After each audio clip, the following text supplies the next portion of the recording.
What 5 seeds are you most excited about growing?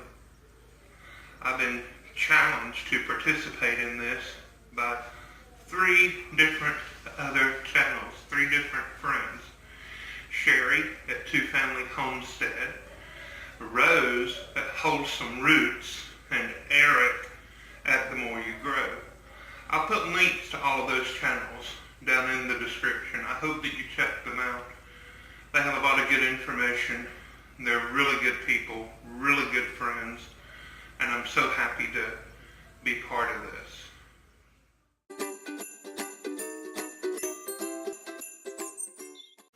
Alright, so I was tagged to do this 5 seeds that I'm excited to grow this year. I've been tagged by 3 different channels to participate in this, so I guess I better get with it. This is hard. This is extremely hard. It's extremely difficult. It's painful. It is time consuming to sort through and to think and to research. It is somewhat stressful because there's so many. I have 19 different varieties of tomatoes. I have 2 different varieties of chia seeds. I even have coffee seeds. I have 5 different varieties of watermelon. I have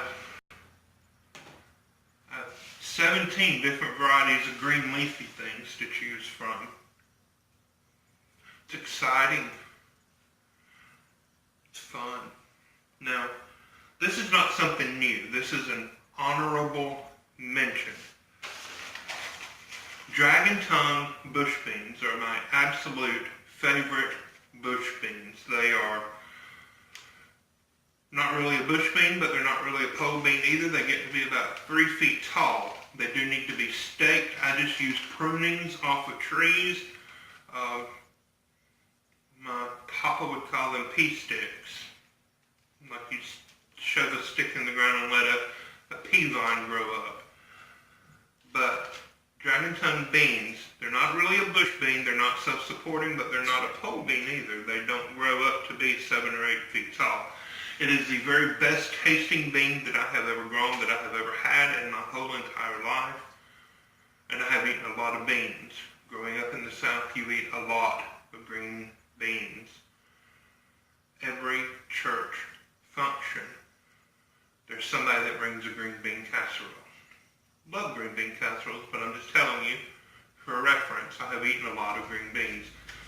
These aren't technically a green bean.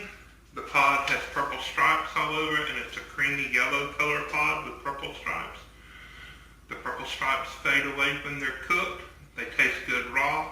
They're not very stringy, although they do need to be picked through. The little tip ends need to be picked up, and they do have a little bit of a string, but it's not much.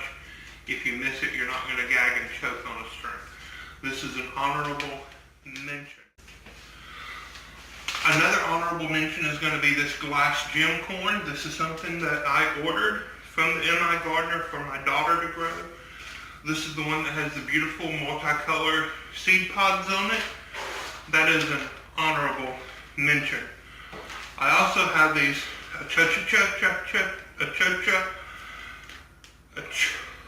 cucumber seeds. These came from Zach at an American Homestead. I got these in a seed swap. I'm excited about that. Another honorable mention is the passion fruit that I got from Miss Wanda at the Deep South Homestead. I also got some Danny corn from the Deep South Homestead. And lastly, as an honorable mention, is this amazing green fluffy cotton. I'm excited to grow that. Not necessarily a food crop, and I'm not sure what I will ever do with it, but I think that is cool. So, on my list, 1, 2, 3, 4, 5, 6, so no. So another honorable mention will be a yellow canary melon. I am very excited to grow that. Another honorable mention will be the striped Roma tomato. I've done a little bit of reading about this. This is supposed to be a very meaty, low moisture content tomato that is supposed to be very good for canning.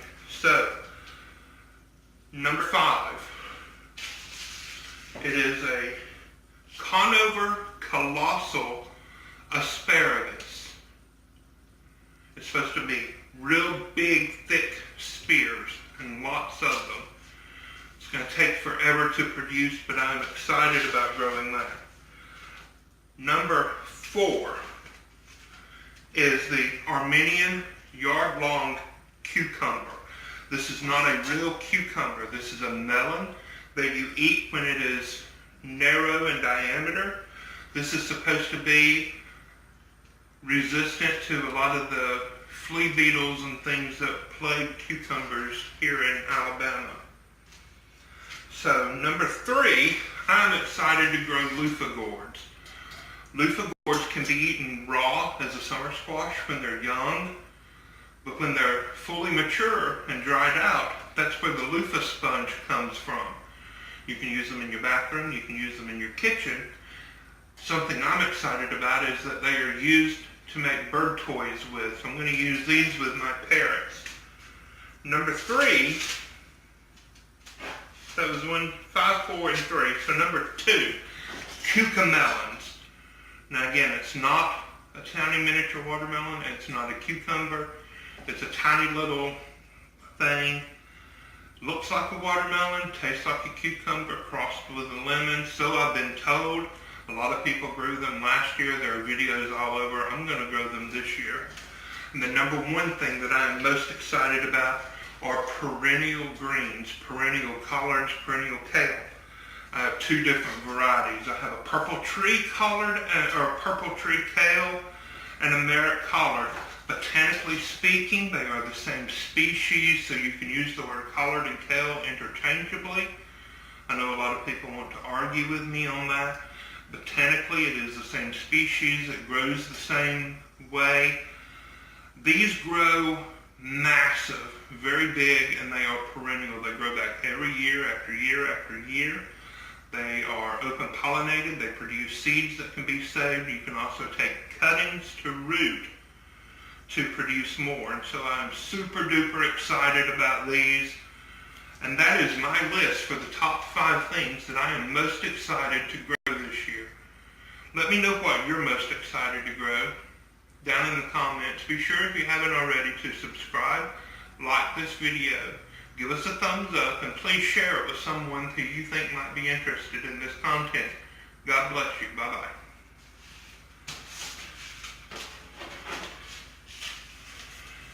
I heard an old story, how a sailor came from glory, having jealous heart for glory, to stare